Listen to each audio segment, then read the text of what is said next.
I sometimes genuinely feel like I still operate that way because I don't see people first for their color. And people are like, no, you're wrong. You do. You don't understand how social psychology. And maybe, okay, in a deep level, maybe I do. But I generally feel like I operate with people as people.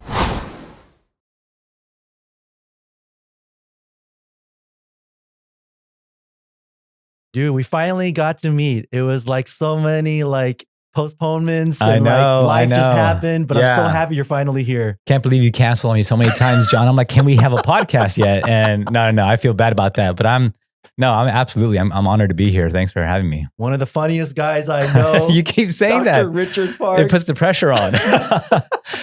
Dude, we've known each other. I mean, you know what's funny is that we weren't super close back in the day. Yeah. But I've known you since Cerritos Mission Church days. It's way back. I mean, I feel like, was it that or was it earlier to KCM? Well, I was in KCM during that time. Oh, okay. Yeah. But remember we were all at CMC together. Yeah, that was like 98, dude, I want to so say, or something. I still remember. The reason why I always say you're the funniest guy I know is because back at CMC, remember Jupio?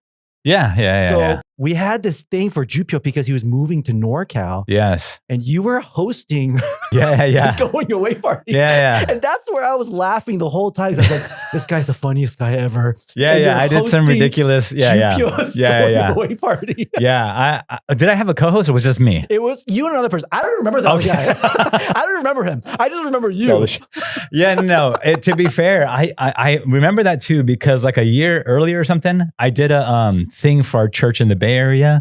And it was, I took some of the script, so I had a little rehearsal on it, but no, I still remember like, it just kind of flowed because they were just like, we were kind of mocking certain, ways of talking or whatever. Right.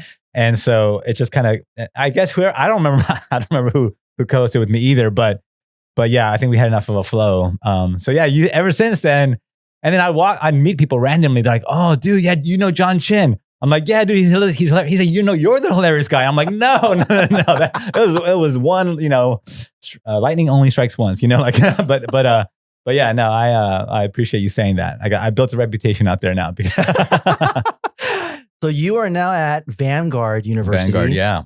You are one of the chairs of the theology department. That's right, yeah. And what kind of classes are you teaching right now? So I'll typically teach a class on Christian worldview, a lot of gospel and culture stuff there. So it's fun.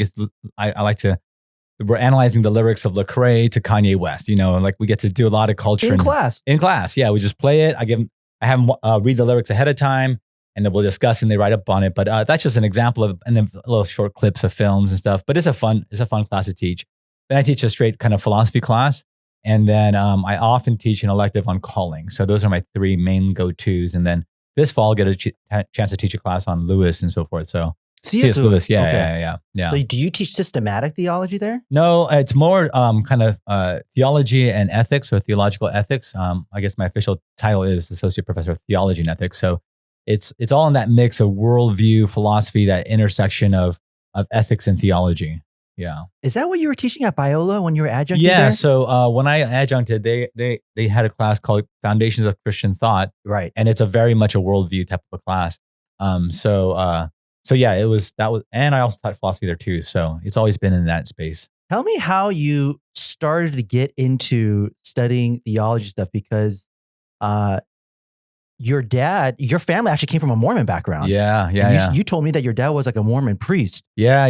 So how did you go from Mormon faith into Christian faith and then to studying like theology and things like that? Right.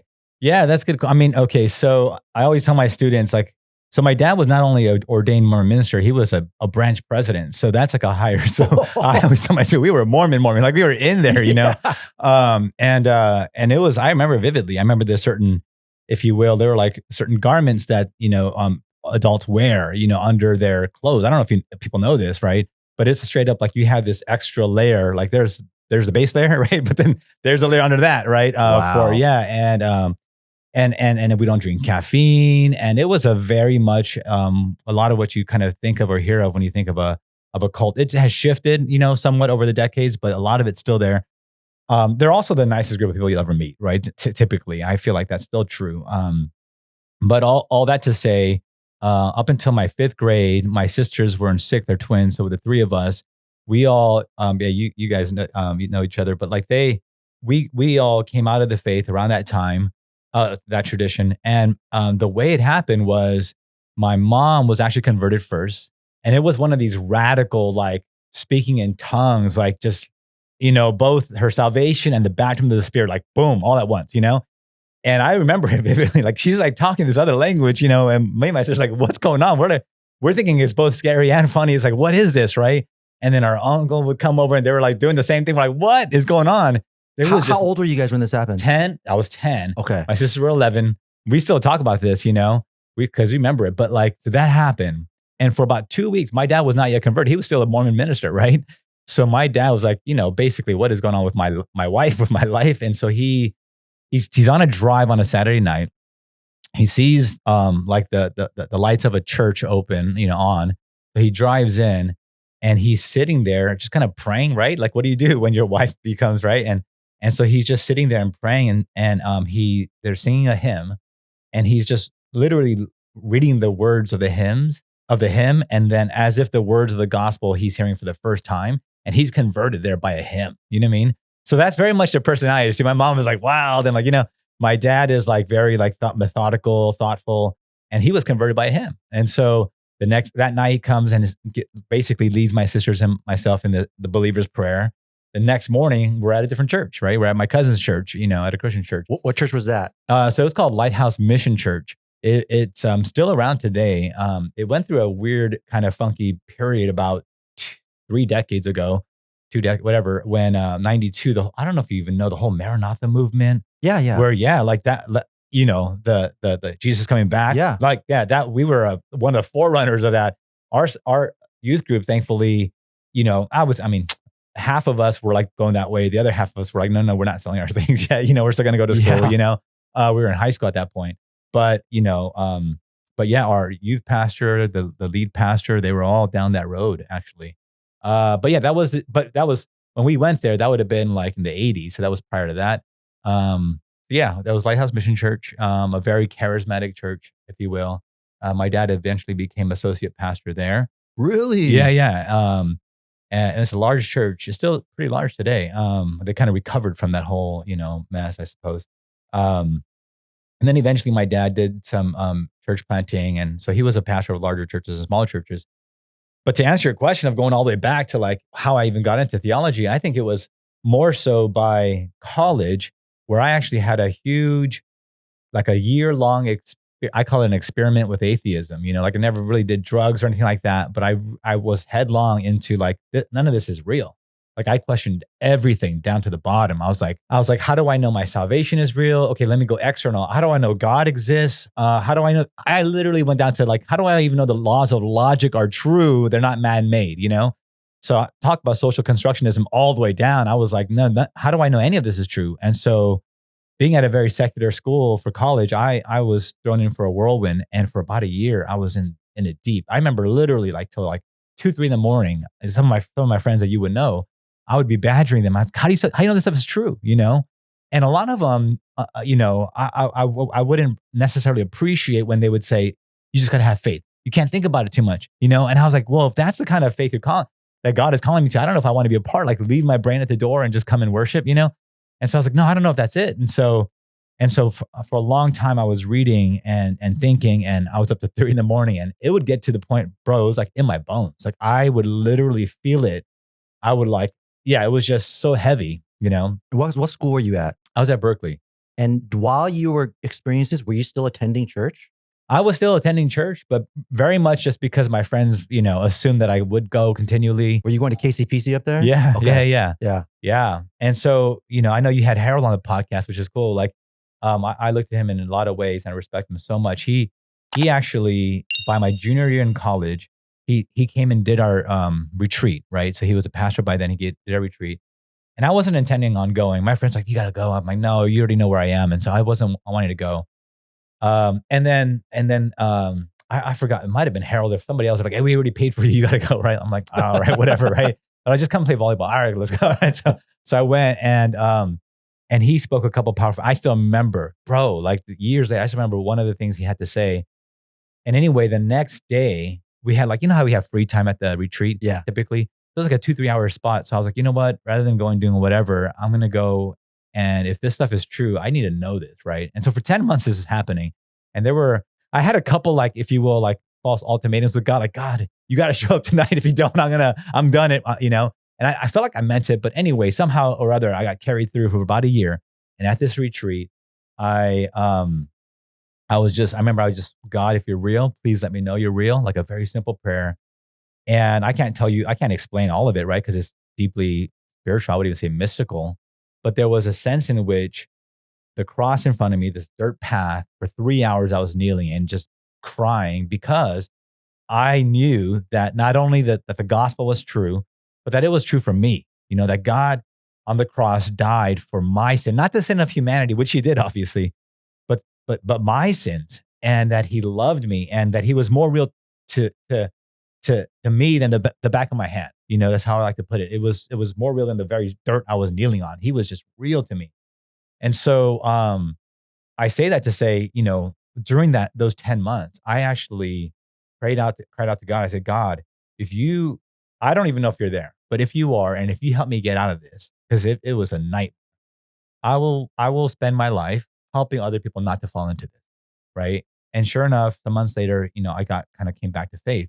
But it was this right here is sort of a keeping of a promise that I made to God back then, you know? So yeah, that's kind of how I came into it. But so there was that, I don't know, 6, 7, 8, 9 month period of reading history, philosophy, theology, trying to understand this stuff. I'm not fully getting it, but trying to get it, and just wrestling in the mind. And I think that kind of maybe laid some of this soil, right? The seed work for what it is today. But ultimately, when I came back to faith, I had to have those intellectual questions answered, but I also knew that it was ultimately going to be like a soul level engagement and reality. And that's what it was. It kind of feels cliche to say I was at a retreat, but it definitely was.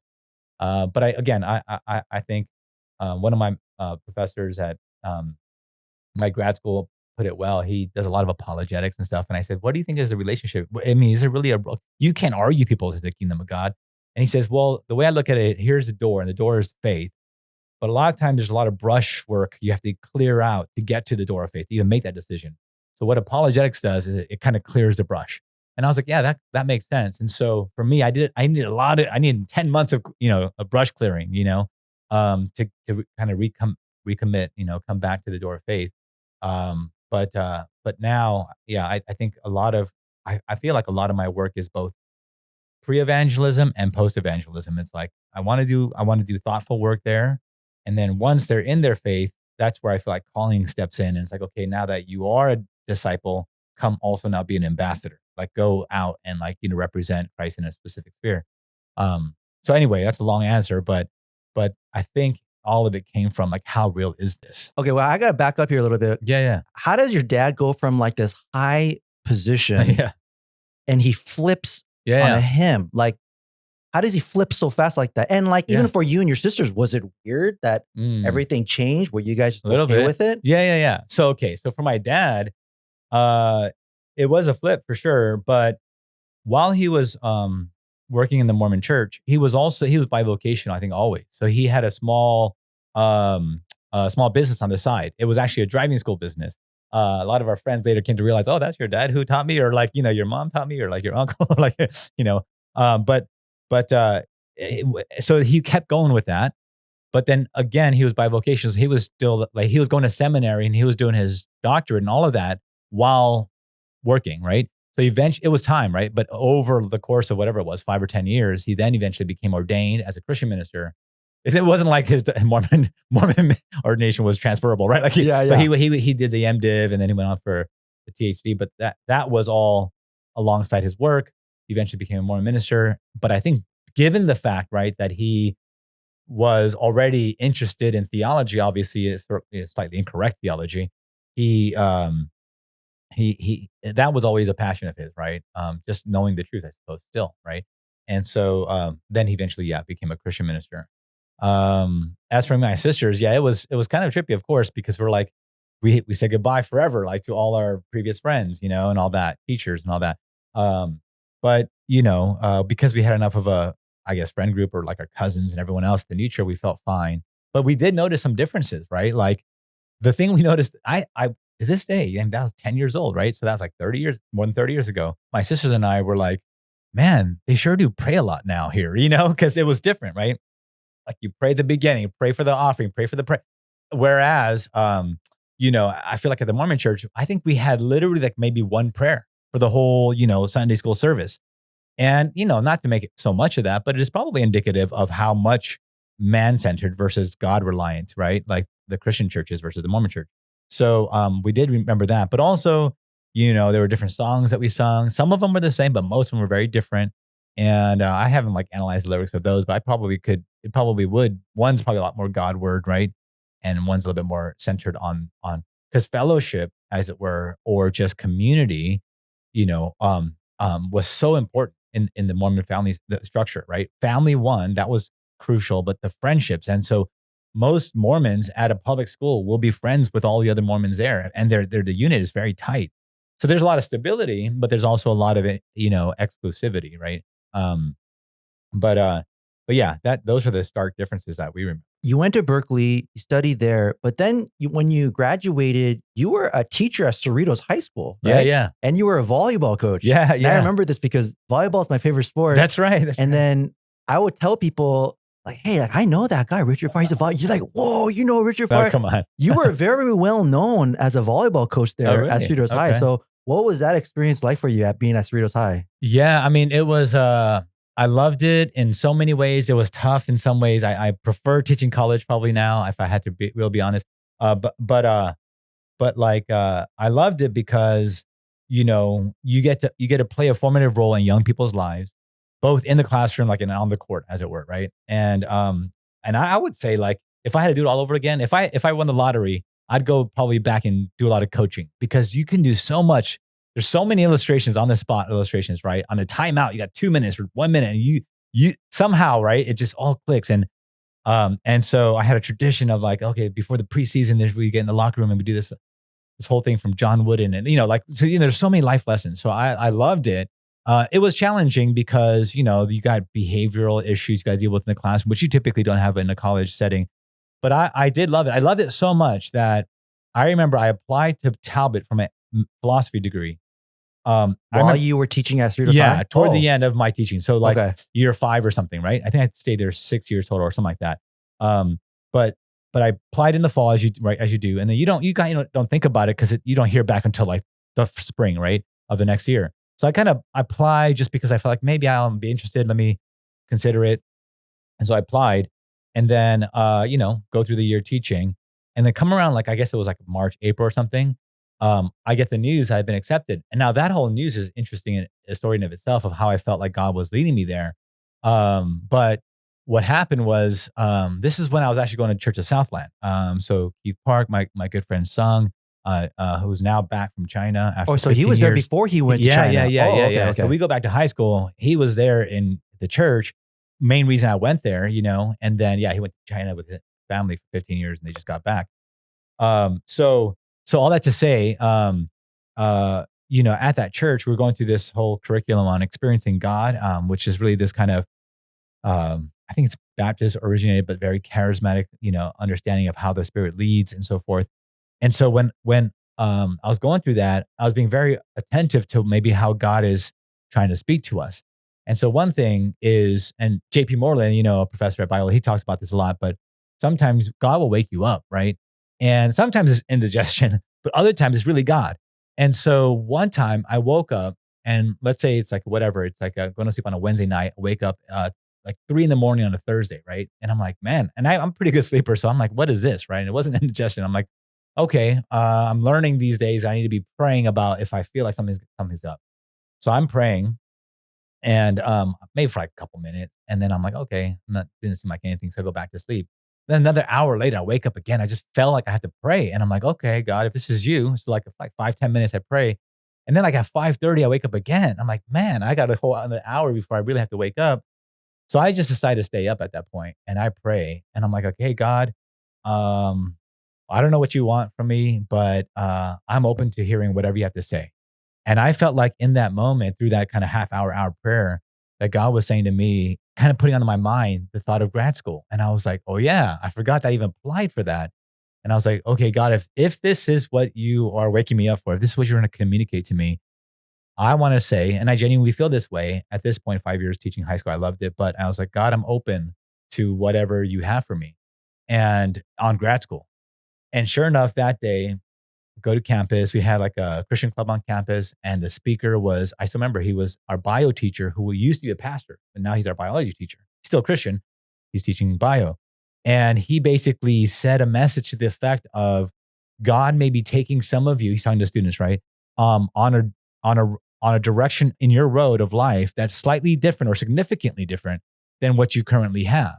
And I'm thinking most of these students are going from 10th grade to 11th grade. There's not a significant difference. I mean, who's that message for? I'm thinking, and I'm like, okay, I'm hearing this. And on my drive home, you hear one of those radio, like, oh, like Jonah is running, going the wrong direction, And I'm like, is that for me too, right? But the craziest thing you top all that together is I get back to my home at the time. I see my answering machine blinking, right? Like this is way back in the day, right? You remember those? Okay. Some of these people, I know, but it's like, I'm like, I had a cell phone. Like, I don't really give why is my answering machine blinking? I don't even give my home phone number out. But sure enough, I played it. And I remember the guy's name. It was Steve from missions at Talbot. We just wanted you to know ahead of time, you'll get a formal letter, but we want you to know you've been accepted to the MA in philosophy program. I was like, wow, from like 3 a.m. to whatever 3 p. the next day, or that day, I suppose. So I felt like, there was that moment, so then I went to grad school that fall. So, but for those 5 years of teaching high school, yeah, it was, I loved it because I was in a secular environment. I was in a workaday world. I've always wanted to be in a workaday world, right? And just really get the experience of that. This is something, kind of an homage to Ben Shin. I know he talks about like he pastors mentors younger folks who go from like undergrad to seminary to like pastorate. And one thing he says, I think, if I have him right, is he couldn't think of any better way to spend a year than to have a gap year, either between undergrad and seminary or seminary and pastoral. So you really know that this is for you. And you also know the experience of the everyday life. Yeah. And I did that. I actually applied to Gordon Conwell, got accepted. I had my dorm assignment straight out of college because of my experience in junior year when I came back to faith. My life is yours. So I applied. We visited, 4 of us friends. We were visiting med schools and law schools and seminaries. We took a trip to the East Coast, right? 4 of us seniors in college. And I fell in love with the place. But I thought that I should step back a little bit and do the workaday world. So I worked at a magazine company, a law firm, and then eventually fell into teaching. The second year out of college, third year out of college. So that was a wonderful experience. I loved the beating yourself up, get them at 6:30, whatever, to get to work and repeat for forever, right? For 5 years. And then, but yeah, I think my love for teaching, developed there, maybe even slightly in college, but just being able to shape lives, that early. But then also recognizing, like I don't have it all together. One, I'm young, like I'm in my mid to late 20s at that point. And I don't have it all together, so I'm still learning. But the importance of how ideas, relationships, long-term relationships can shape lives, can reveal more about yourself, how I don't have it all together. But yeah, it was a mix. But I did enjoy it overall. And then going back to grad school was a thrill. Finally able to do something like really full-time like that, to study. It was a topsy-turvy sort of, my 20s were the rolling 20s, as they say, right? Like it was definitely, there was amazing spurts of spiritual growth. There was like struggles romantically. There was, like, who am I really? I'm nowhere near Paul, but I feel Paul when he says, like, there's the old me and there's a new me, and it's at war. And what I don't want to do, I do. What I do want to do, I don't do. And I believe Romans 7 is very much a post-Christ, struggle, as exegetically and experientially. So I feel that, but how much more, therefore, we need to lean on grace and mercy to stand where we are today. But my 20s was probably the epitome of that, where I was going to church, as I mentioned earlier to you, coming to morning prayer, like doing the whole, like, I'm on fire.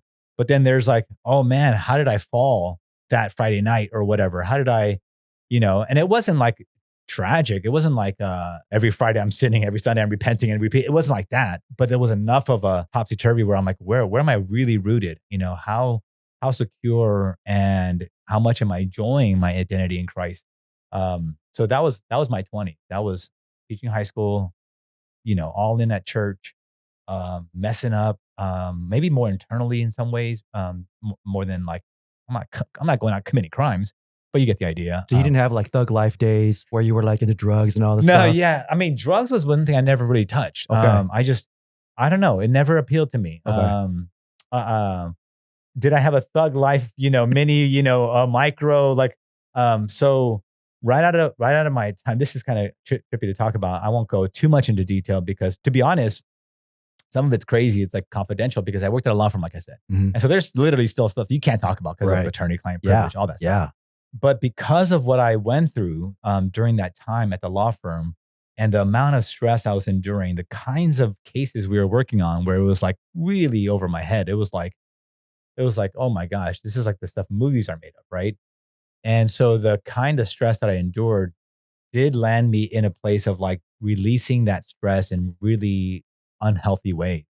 One of which was like picking up the habit of smoking cigarettes, right? So just to say it, I mean, not a big deal, but like, I mean, it is a big deal in some regards. Like it's just not good for your health and all the cultural taboo that's associated with it. But for the better part of about a year, maybe about two, bro, I was like, my wife's gonna be like, you talked about that, but I was like a 2-pack a day. I was a chain smoker. We were going out to the clubs. We were doing all that, right? But again, we weren't we didn't have rival gangs. It was just like me and my cousins or like a friend or two, like, just going out, doing stuff.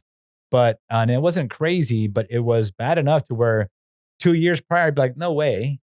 2 years later, I was like, oh my gosh, so it was very much out of character in a certain sense. But again, I feel like I'll just speak for myself. I feel like there's a Dr. Jekyll and Mr. Hyde. Is that the right? Mm-hmm. In just about any one of us, right? And it gets expressed differently at different times and more extreme. But that again, in my 20s is probably the more extreme. But it was not to excuse it, but to explain it a little bit. I mean, the kinds of things that I was working on at the firm and the kinds of experiences I was experiencing. Again, it's very much movie-like, and to go into it could sound like, oh, that's paranoia. But there was like some of my old friends would know what I'm talking about.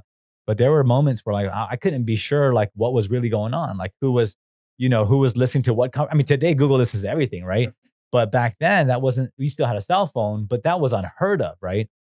So there was a lot of kind of anxiety, a lot of just anger, a lot of like, this is my private life. Well, how is it that, it seems like other people who shouldn't be aware? Because of that, a lot of, it's probably a trigger. It might've been an excuse to get into some things, but for a long time, I have to believe that my environment, maybe the people I looked up as models of like, our parents' generation looked at James Dean as like the cool guy, right?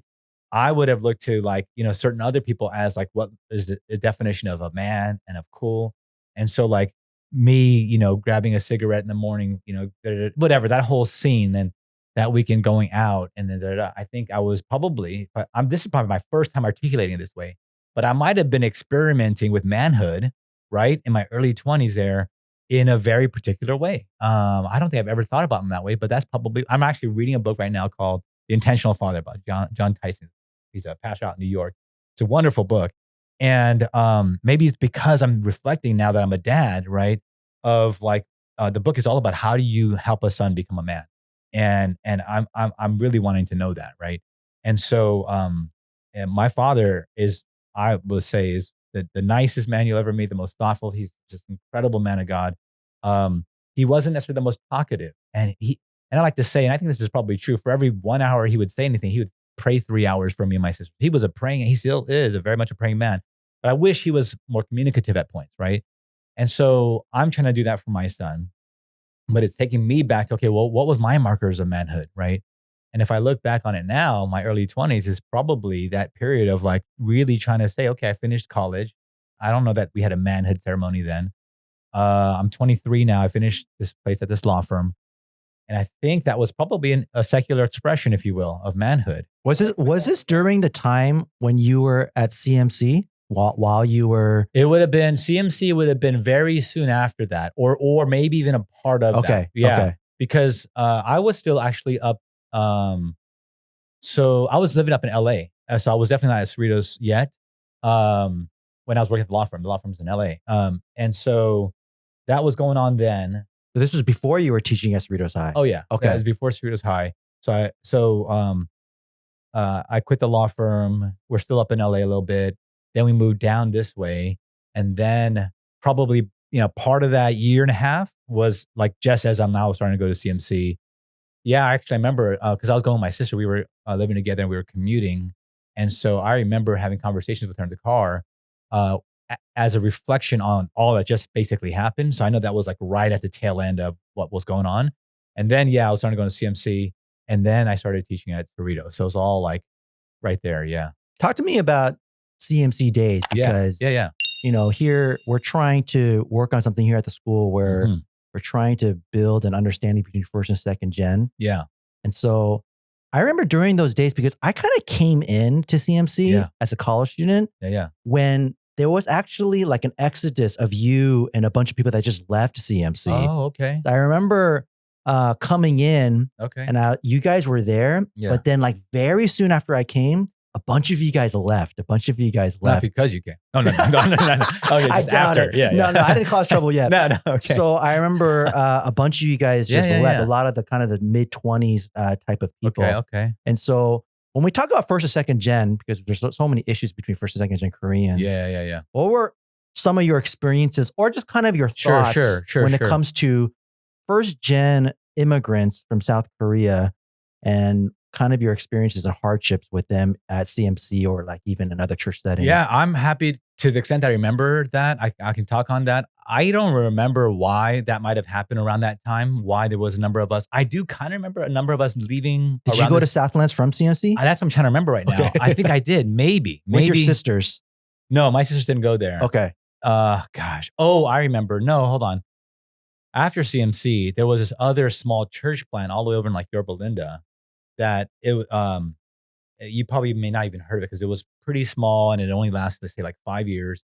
So I think that's where I went. That's where one of my sisters was going. Okay. So, and she was married with kids. It was more like a family church. So I was just I was like, okay. But I can't remember why we would have left. It might have been, I don't even know my timelines. Was that when maybe Jimmy Hahn was leaving? This is right around the time when Jimmy and then Richard took over. That's probably, I mean, I love Richard. It wasn't against Richard. It was probably just that, there was a shift. Maybe we didn't even know who was the next pastor yet. It was natural, yeah. Yeah, and so maybe because I knew Jimmy from my college or even high school days, so if there was maybe that natural affinity of like, okay, he's leaving, I'm gonna go check out with my sister. Yeah, you start thinking about maybe I should check out another church. And then because a couple friends leave the other friend. So I don't think it was like a, protesting or anything like that, right? But as far as the experience of like him, I don't remember who was one of your guests, but I feel like, yes, there was that time, you guys joked about it, but it was like somebody was basically expected to like kind of conduct most of the service in Korean, even though the majority of the people that were present were English speaking. I remember those kinds of things.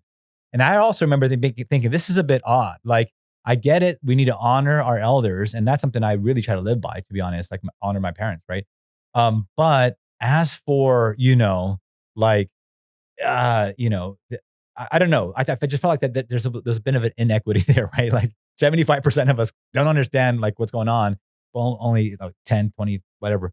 So anyway, but besides that, to be honest, and because I wasn't on staff or anything, I don't think I had many brushes with the KM either way, Even at Lighthouse Church, when you were going to Lighthouse?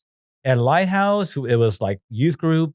So let me, I mean, like no typical where like the KM Moksanim was always like, we got to do service together. And then you have to listen to Korean service or anything like that. Or I think because it was one of those large churches, they're busy doing their thing, right? Okay. Yeah. Okay. That's nice.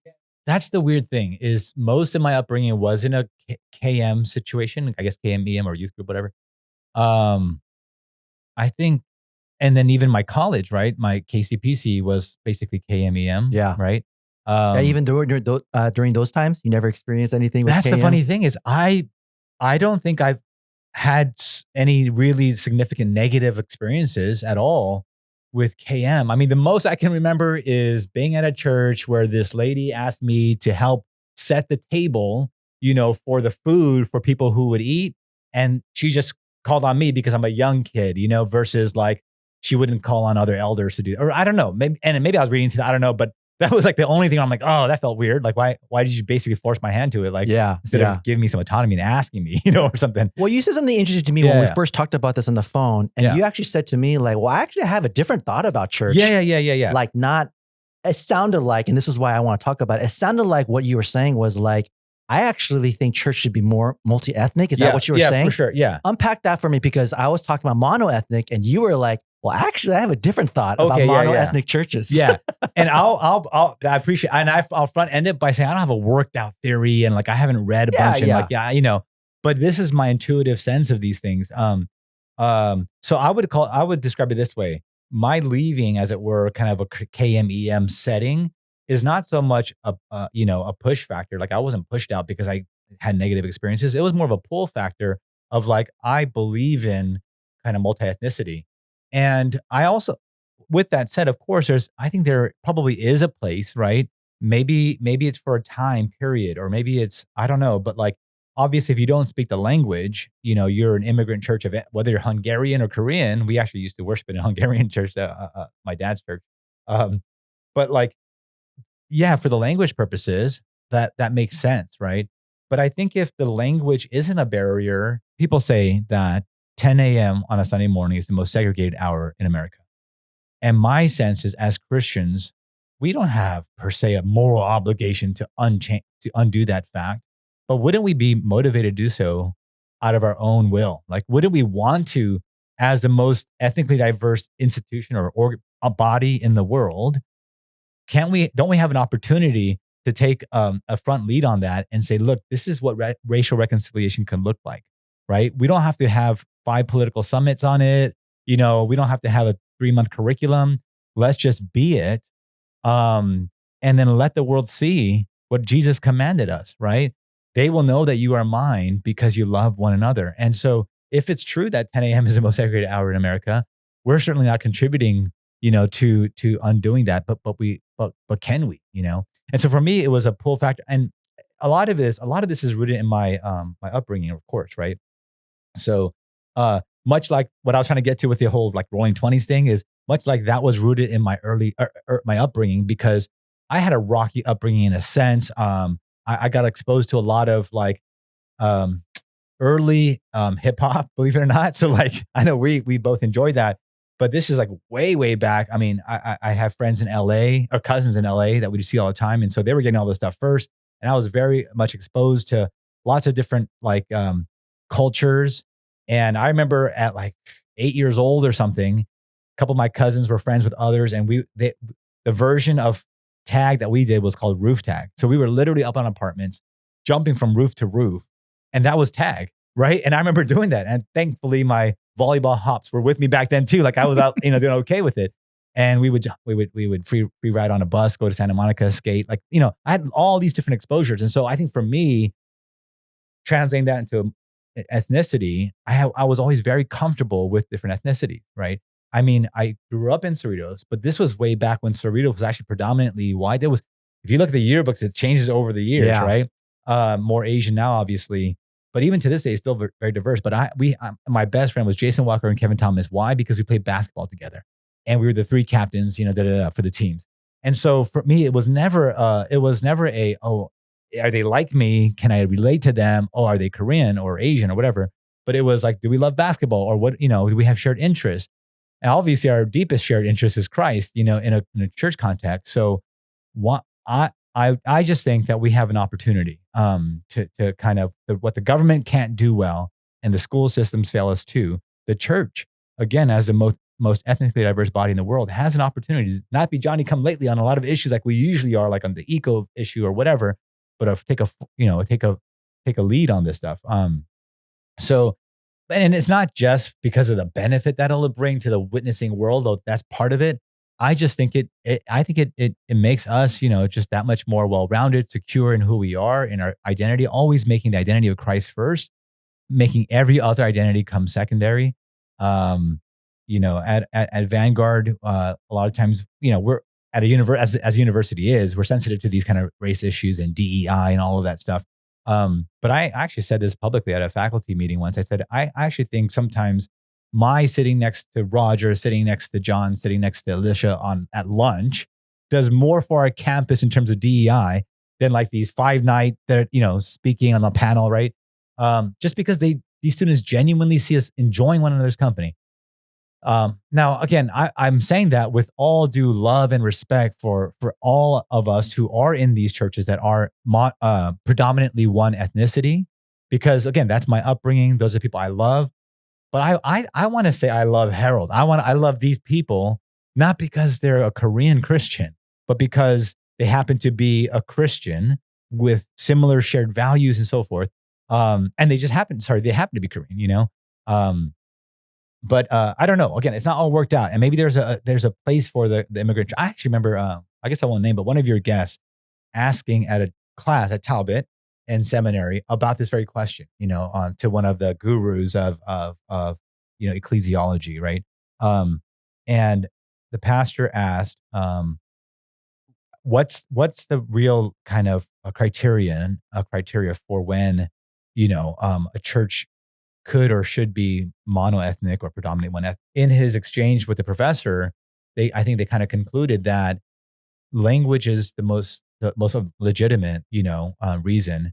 But beyond that, it's a kind of a discernment, a case by case judgment call as to how long and how much, a church should embody one ethnicity. But again, it's hard because I don't want to make it a duty thing. Like, oh, if you're a good Christian, you would dutifully be at a multi-ethnic church, right? And to be fair, like you go to the South, you can't have multi-ethnicity because there's only one ethnicity. But a lot of people say, I think if it's representative of the community, and where I am in Irvine, there's obviously a lot of different representations of.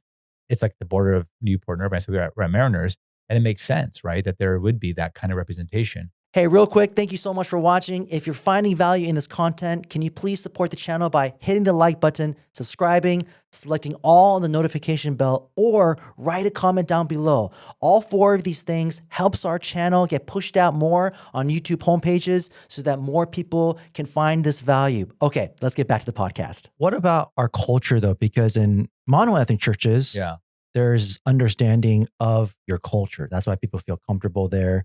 And they feel like they're ministered to a lot better because you don't have to always explain yourself. Whereas in multi-ethnic churches, even though it is multi-ethnic, the style is American. It's American culture, and everything is marinated in American culture, almost like that's the answer. So don't we need monoethnic churches because there's a cultural understanding that you can actually minister to them better in a monoethnic church? Maybe that's right, but I guess I would want to ask, like, what is culture, right? Like, what do we mean by culture there? I'm talking about ethnicity. Okay, yes, and I wonder if by ethnicity or cultural ethnicity, right? Like maybe we mean something closer to like worship style, right? Because like at a conservative Reformed Presbyterian church, you'll have a particular style that I would argue is, believe it or not, probably closer to the OPC church that is all white that worships in the Bay Area compared to here in Southern California. But because of that shared preference for worship style, they're actually culturally more aligned than another Korean church right down the street that's charismatic, right? So, and then that charismatic church is much more aligned with the Vineyard in Anaheim, because that's their shared preference of a worship style. So I actually wonder if it's more to do with that than it is to do with, like their jokes are more ethnically attuned, Because I don't know. Eric Geiger's our pastor at Mariners. I don't, and maybe it's because of my own, upbringing and cultural blindness. I don't see this, but the jokes he shares, or whenever we have like Steve, who is ethnically Korean, I think, I don't even actually know. Yes, he's Korean. Okay. Yeah. When he gives a joke or in a sermon, I don't think there's a vast difference between the two. And you would probably come back and say that's because both are American style jokes, right? And maybe there's some truth to that. But I don't know that I could think of a Korean style joke that would be delivered at a Korean American church, let's say, that a non-Korean couldn't appreciate. And likewise, I think Harold would go and crush it at Mariners with any sermon or joke. Sorry to use Harold so much, but like, because I think I don't know that they're that culturally distinct or rooted. And maybe they are, like I said, maybe I have my cultural blindness. And I just to kind of give kind of a side example, but to come back to it. And I remember when during my time out in England, I was, at Oxford 4 years. I was doing my doctorate there, but the undergrads there would have like basically like proctoring, right? So I would proctor an exam for an undergrad, and usually it was just one or two students at a time. It's a little bit different there, right? But I came in. The exam was at 8:00 in the morning. She must have gotten there like at 7:50. I came in like 7:55, so I wasn't late. But when I came in, she looked at me and was like kind of confused, I think, right? And to be honest, I was thinking maybe it was because I looked like I was in a flurry or I don't know what, but I literally nothing registered for me. So I sat down, prepped it up, 5 minutes, gave her a test. She tested for an hour and a half or whatever, and then that was done. Probably like 10, 15, 20 minutes into it, after I was like doing my own work, and then I was just reflecting. I go, oh yeah, that was kind of a funny look she had given me. That I realized, oh, maybe it's because for the first time she's seen an Asian proctor, right? Yeah, right. At England, right? Yep. In Oxford. But my point is, I think I come in with some cultural blindness, right? So, people say, oh, color is, what is it? What's race is blind? No, what's the color's blind? Colorblind? Yeah, being colorblind. Yeah. Like, I know that's an old, like 90s, whatever. Like, I sometimes genuinely feel like I still operate that way because I don't see people first for their color. And people are like, no, you're wrong. You do. You don't understand how psychology. And maybe, okay, in a deep level, maybe I do. But I generally feel like I operate with people as people. And so, like with my son, I'm thankful that our neighborhood is very diverse. Because I want him at 20, 30, whatever, to be able to navigate through any circle and feel fully himself, right? So likewise, when I grew up that way, and as a result of being in, certain churches now, even when I am at a Korean American church, I still feel fine. Like I said, I was a church for many years. I felt fine. I'm happy, friends, and then now that I'm at Mariners, and prior to Mariners, we're at a smaller, mostly Asian American church, and in whatever context, provided that there's solid community, to me, I don't color the community. If it's deep, it's good, But again, this is one person's experience, and I had a very particular upbringing, which I'm thankful for, but it's not everyone's upbringing. And, as someone as close to my life as my own wife, she probably would, she generally feels a little bit more comfortable, probably in a more Asian predominant context. She's, I think, fully fine at Mariners, but given that we were in England for 4 years, and she's developed that side to her in a very good way.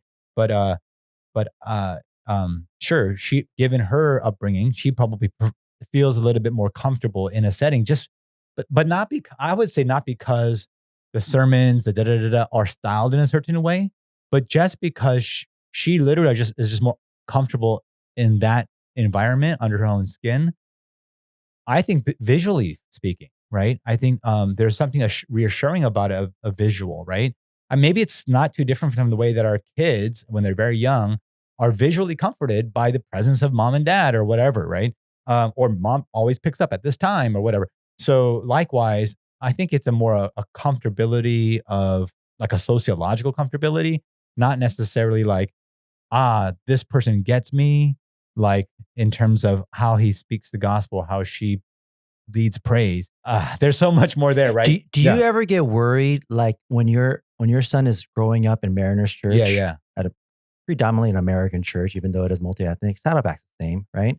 Do you ever get worried? Do you ever talk about how, like, what if your son doesn't like hold on to our values in our culture at all? Like a simple one, like respect for elders, Like Sure, we have a lot of honor for elders. Yeah. Do you ever get worried about stuff, or do you not care about that? Are you just like more American style? Well, okay. I am probably not worried because, again, my wife's influence in his life, right? So she will bring a lot of that already.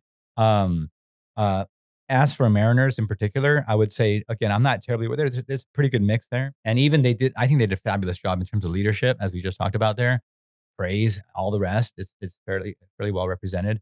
So I don't think but on a micro level, like day to day, again, my wife is there. I would say, I don't know, a lot of this is based off of our own upbringing. And for me, because my parents, I mean, I was born here. We were at a Dodgers game by the time I was 6 years old. You know what I mean? Like it was a very different upbringing. And I talked to my friends who later in life, right, in our 20s, I'm spending time with a lot of other Asian Americans, Korean Americans, we didn't have very similar experiences. So I'm already shaped in that way. So yeah, this is probably my bias saying, actually, Mariners is comfortable for me. I would love it for it to be comfortable for my son. So there is that natural like kind of bias. But I don't know, like I just feel like the body of Christ is wide enough to welcome anyone with all their sets of, experiences and preferences. But I think of N.T. Wright's kind of notion of building for the kingdom and practicing for the kingdom. If God is intending to and will gather all people to himself, he's gathering us not so that we can go back to our ethnic enclaves, but so that we can represent the beauty of creation. And so if we're practicing for the kingdom, which I think is right, then it would behoove us to move in that direction. But again, there's maybe the exceptions are the norm. And what I mean by that is in China, you have 100 million Christians who are worshiping underground and they're all the same ethnicity. And no one can insist on multi-ethnicity there. Same true with Alabama. Okay, you can name all of the southern states. But I think in those places that we can have it, and those happen to be places that are very visible in a lot of ways, right? The different coasts of the United States, if it's not for YouTube or whatever other reasons, it's very visible. And much of our theology gets exported around the world, right? American theology, generally speaking. And so does the images of American Christianity.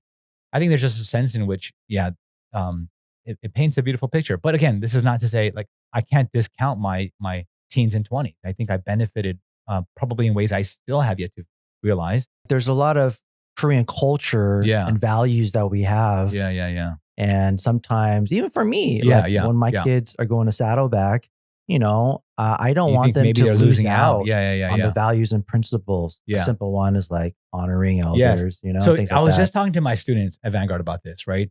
And I'm with you on that because I noticed the way my wife parents Rylan and the way I do are pretty different in some regards, right? Maybe that's every parent, right? But like, she will say certain things in a way that I couldn't, meaning, okay, Rylan, do this, don't do that, right?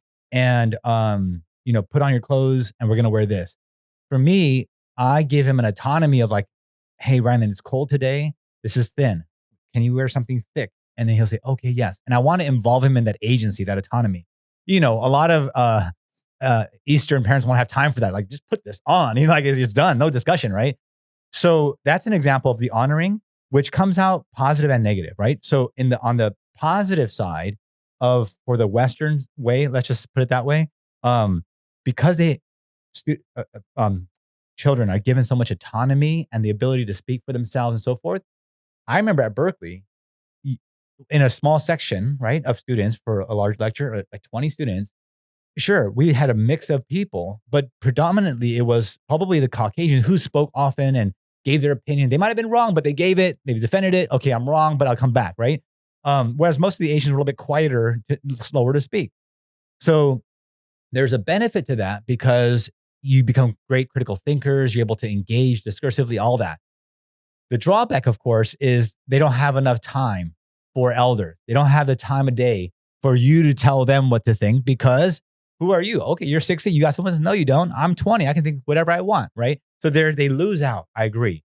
And on the Eastern side, so to speak, children are a little bit more stunted with respect to autonomy, but man, do they know how to glean wisdom from people who have walked the path. And so there's good and bad. And so what I want for my son is the good of both. I don't want him to just have an Eastern traditional Korean whatever, nor do I want him to have a full blown, this is the American way.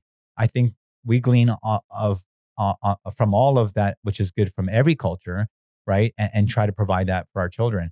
And I think in a context where he has, shout outs to our friends Anthony and Kelly in our life group who, are not Korean, and they provide a kind of context and approach to Rylan.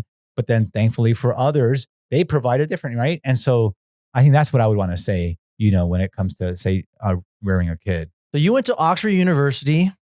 You must have been the apple of your appa and almost eye, because you went to this prestigious school, but you went for philosophy, right? Well, it's called a DPhil, which is basically the Oxford Latin for PhD. So they're both doctors in philosophy, but mine was specifically in theology and religion. So were they okay with that? Like you went to Oxford, but then you went for like religion. Were they okay? Oh, that's funny. Yeah. I mean, well, one, like my dad, he has his doctorate in theology, but, I wouldn't even say they pushed me. Like that was really on me. It was actually my mentor, Oz Guinness, who we, over the course of about 10 years of conversation and friendship, I really kind of got turned on to it.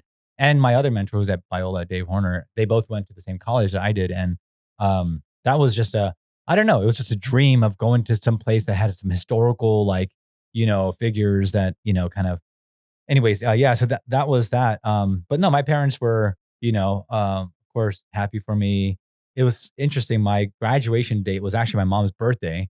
And I was really trying to get them to fly out, but my mom's she's a little bit like, not terrified, but she has a tough time with traveling, but it would have been really cool. But no, they were definitely, happy for me. You're the second guy I know. There's only two people I know personally that went to Oxford. So you go to Oxford, very prestigious school. Were you scared at all? Because not only is it Oxford, you're leaving home. But just being Korean. There's like for me, that still kind of like affects me. Like being a Korean, I'm probably gonna be the only Asian there, Did those thoughts ever come into your mind at all? And again, people will call me out on this, but honestly, it doesn't. Like, I'm like, that's awesome. Yeah, I just go there and I'm like, okay, and of course it's a big school, so you're gonna find other Asians there. But like, I just go. As for like being a little bit the imposter syndrome, as people talk about, right? Like, do I really belong here? And when I met, my colleagues, I'm like, these guys are leagues. So I'm like, what am I doing here? Like, they invented the wrong guy, these are freaking, anyway, they're, but I remember one thing that Dave Horner shared with me, because during his time, he said, so Philip Ryken, I don't know if he's still the president of Wheaton. I don't know. Okay. But he's been there for a while. He was there at the same time as Dave Horner. Oh. Yeah, which is really cool. And then Dave goes, Phil, before he became a theologian, he was an accountant, a CPA. Oh, I didn't know that. So what he would do is he would, at CPA, go to work at 8, 9, come back by 5, have dinner, repeat, right? He said Phil applied that exact method to going to the library and doing his research and then, producing a thesis at the end of 4 years. He said, you can do Oxford in one of two ways. You can do it the way he did it, or you can do it the wrong way that I did. He's like that, right? He's like, I was just going on vacation to Rome and, like with my wife and then, 2 nights before the thing is due, So I appreciated that. He sat me down, we were having lunch and I was like, you know what, there's a lot of wisdom there. So I did that. I got there when the library opened. I met a good friend, Max. We still stay in touch. We're good friends. And we did that. We cycled in the morning, did our hours in the morning, had a lunch break, did our hours in the afternoon, went back, to our flat and then repeated. Right. So I was sure that I was not the smartest one there. But I learned from others that, it's really hard work that's going to get you there. Right. So I applied that principle of just, not no days off. I took my Sabbath, really well. And then I think it's because I took my Sabbath so well that I was so productive through the rest of the I think I broke the Sabbath like twice in 4 years because I was so committed to giving myself rest. I did nothing academic on that Saturday. And then I would just, like that. But yeah, no, it was imposter syndrome probably follows some people wherever they go. I'm at Vanguard. Do I feel like I should be there with all these other people who have their incredible research areas and PhDs and all that? And so oftentimes I feel like, oh man, when am I going to get found out? Like, and I think there's, I just think that this is true, for maybe just how we operate as humans, How long have you been at Vanguard for? 6 years. So okay. I haven't been found out yet. So I think I just got tenure. So, you've had a long time of teaching at Biola as an adjunct. Mm-hmm. Now you're at Vanguard, almost like a total of 10 years there? Maybe a little more. Okay. Yeah. When you teach Gen Z college students, what are like the common, typical hangups they have when it comes to faith. Yeah. Especially with the church and Yeah. things like that. What do you hear about, or what do you experience with college students right now in terms of their faith struggles? Yeah, that's a good question. I think if I were to have to say point at two things, one is intellectual and the other is like experiential, right? The intellectual one, I would say, I think a lot of them have a hard time, how I don't know how else to put it, but with the nature of truth, right? Because we live in such a politically correct, cancel culture sensitive world, it feels to them like a bulldozer whenever you speak of truth, because it's like you're rod ramming over people with this thing that is the Christian faith. And of course, it doesn't have to be that way, right? Jesus was full of grace and truth. And so we always speak the truth in love. And so I think, yes, there's space of an understanding of that within our theological framework. But for them, it's difficult for them to carry that out. Even when I ask questions in class to the students about, well, what does this mean? Or is Jesus speaking exclusively here or whatever? It's difficult for them to actually come to the answer like, yeah, there is only one true way to God. Because of that ultra sensitivity. So I think that culturally just pervades, the intellectual space, right? I think that's the most difficult thing that we have. One of the most difficult things that we challenges we face is just helping students understand that the nature of truth is such that if something is true, if A is true, not A can't be true, and that's just, it's tough for them to really, I think they get it, but they're unwilling to embrace it, and it's very difficult for them to then carry it out. In terms of experientially, I would say, I think they're very interested in the small, organic, home fellowship church style of expressing their faith, right?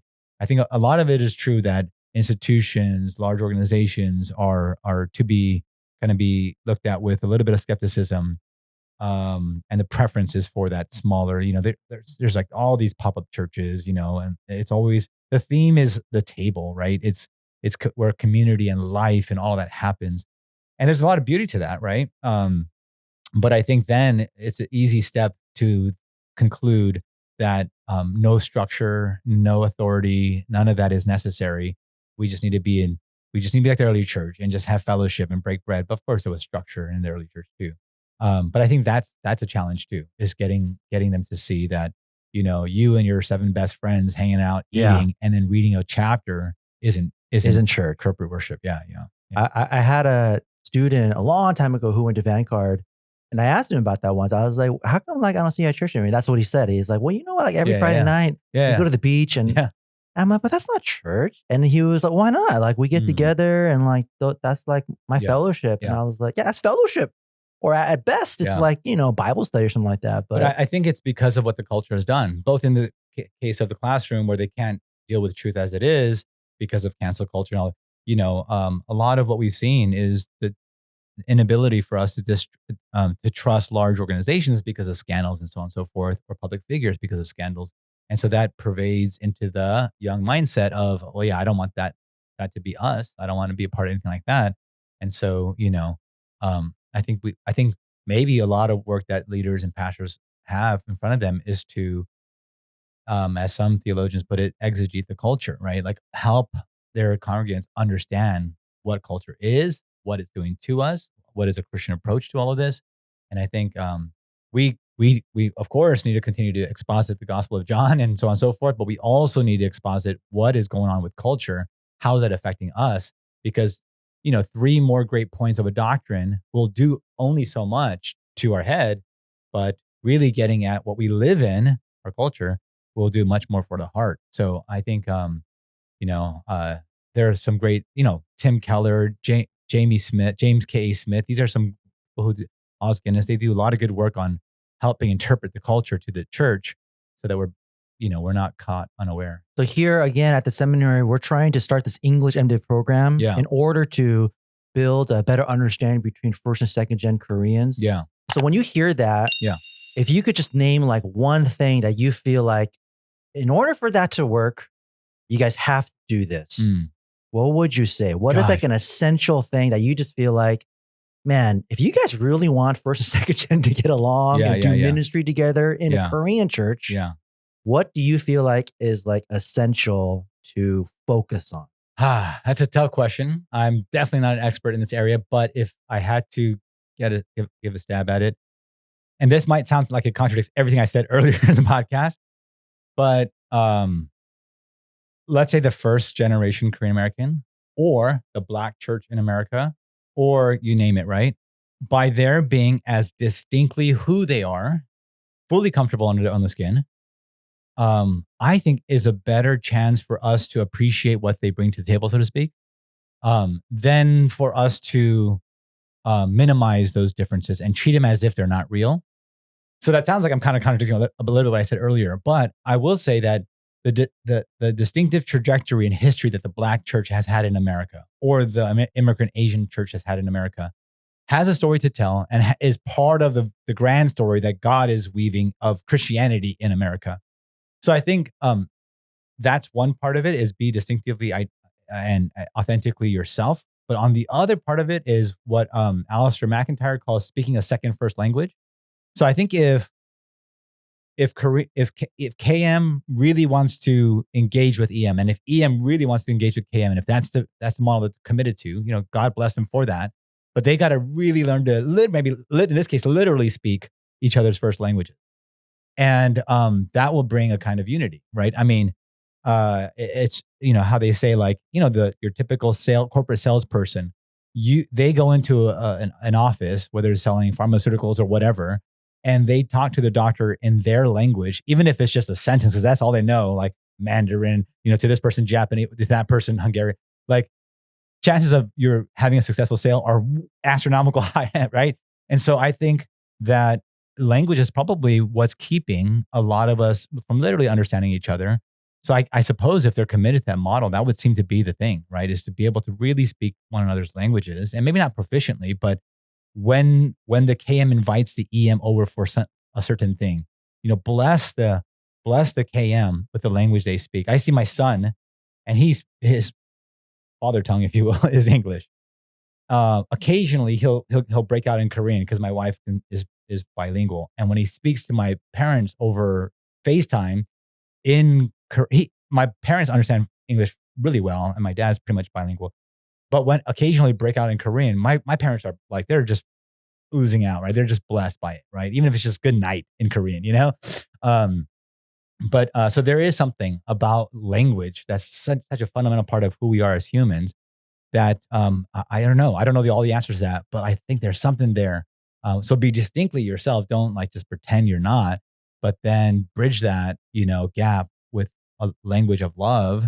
And I think there's a lot of good that can come out of it. That's really good stuff. I think talking about the second first language, I think that's a really great point. Yeah. Really love that. Your son is how old now? 3.5. 3.5. Yeah. Okay. And are you guys gonna go for a second? You guys talk about it? I don't know.